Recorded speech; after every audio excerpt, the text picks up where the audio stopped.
probably the worst thing you can do is to create investor uncertainty, because actually that is immediately pushing costs up. We're here at the Global Offshore Wind Conference today. Obviously, we've had tons of panel sessions, so it'd be great if we could just kick off with your key takeaways from the show floor today. I mean, really the key takeaway for me is, how we're actually going to deliver the amazing pipeline of projects and opportunities that we have. How are we going to make sure that the UK really remains the the number one destination for investment, for supply chain, and also the development of people in the industry.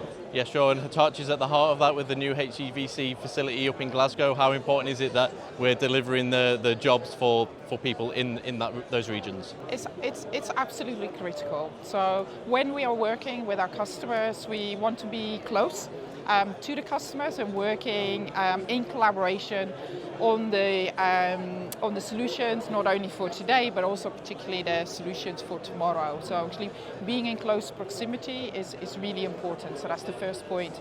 The second point is, now we're building up this momentum in terms of the investment in the projects, not only on the offshore wind projects, but also all the subsequent grid enforcement projects that are going on that we're also working on, is really creating the opportunity to create jobs for the future, bring new people into the industry, transition people from oil and gas industry and other industries related into ours, but also to create spaces for young people, for apprentices and graduates. So the Glasgow facility is really critical for that. So we can be close to our customers, we're going to be really close to our stakeholders, but also we have really great access to the universities and colleges in Glasgow. So it's a perfect destination. Yeah, sure. And obviously oil and gas versus energy transition is a hot topic at the moment.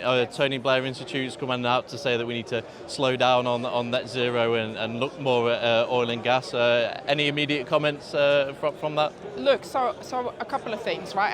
And I really appreciate the comments that were made this morning as well, because when we're working in the industry, sometimes we can speak a little bit inside an echo chamber, and it really is the voices that are coming from outside that also challenge us to look again and maybe also think differently.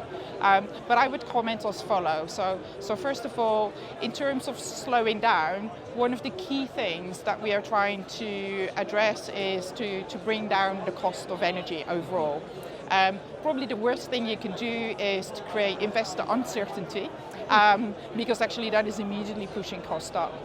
Delivering and continuing to develop a long and healthy pipeline of projects is going to be absolutely critical, together with continuing to create the investor confidence.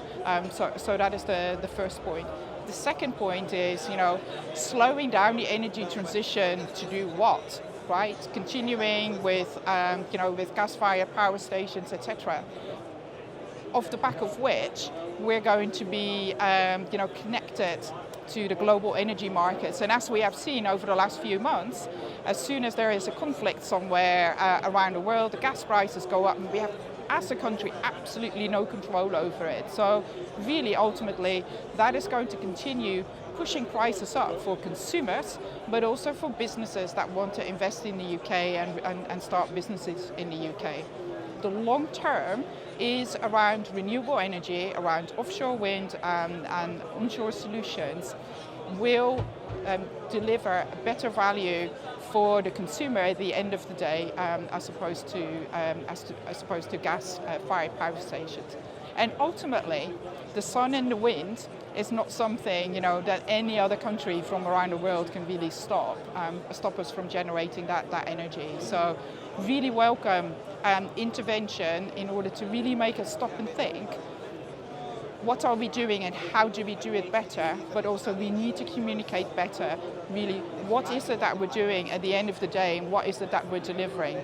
We're not only delivering sustainable energy, we are delivering energy security, and we are delivering lower costs for consumers and businesses in the long term.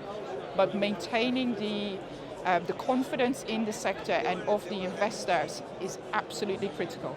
Yeah, sure. And back to offshore wind, obviously, we've been talking about like certainty in investment. AR7 was absolutely massive, record-breaking gigawatt capacity. How important is it that we push on again in the next allocation round? I think it's really important to continue that confidence.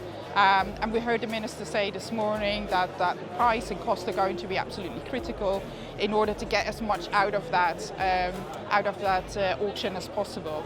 And I think the industry is listening to that, and so we will see what comes out of it. I think if we still connect it to Clean Power 2030 and see what still needs to be delivered, I would really expect that auction should put out something similar if we still want to have the opportunity to close the ambition of CP30.